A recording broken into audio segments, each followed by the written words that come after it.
Сәлеметсіздер ме? Каналыма қош келдіңіздер. Сіздермен бірге Фариза. Бүгін Жаркенттегі, яғни Харгостағы Қытай базарына разбор жасайтын боламыз. Каналыма тіркеліп кетсеңіздер, мен үшін ең үлкен мотивация болатын еді. Қазақстанның шекарасынан аман-есен өтіп алғаннан кейін бізді автобус күтіп тұрады. Бұл 3000 теңге болады. Сізді Қытайдың базарына дейін алып барады. Біз өзіміз Жаркентте тұрғаннан кейін бұл базар бізге 2 сағаттық жол. Ай сайын келіп, ұсақ-түйек заттарымызды алып тұрамыз десек те болады. Осы базарға мен 30.000 теңге алып келген болатынмын. Бұл Харгост базарына Қазақстанның түкпір-түкпірінен келеді. Торговый центрларға осындай автобус жүреді. Бұл бесплатно. Видеода көрініп тұрған зданиялардың барлығы торговый центрлар. Сол торговый центрдің ішінде базар. Мына көшелердің барлығы базардың көшелері. Мынаны көріп мен аузым ашылып қалды, шын айтамын, бірінші рет келіп тұрмын. Барлық заттар арзан, барлығы қол жетімді.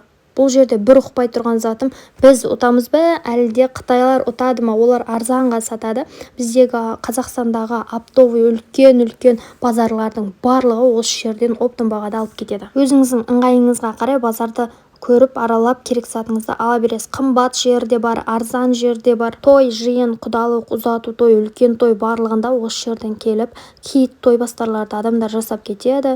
Бағалары өте арзан, қол жетімді болған үшін. Мына магазиндерде барлығы 100 теңге, барлығы 500 теңге деп қойған заттарды көріп таңғаласың. Мұнда футболкалардың барлығы 500 теңгеден. Мына сумканы мен екеуін 4000 теңгеге алдым. Бағаларын көріп шок боласыздар.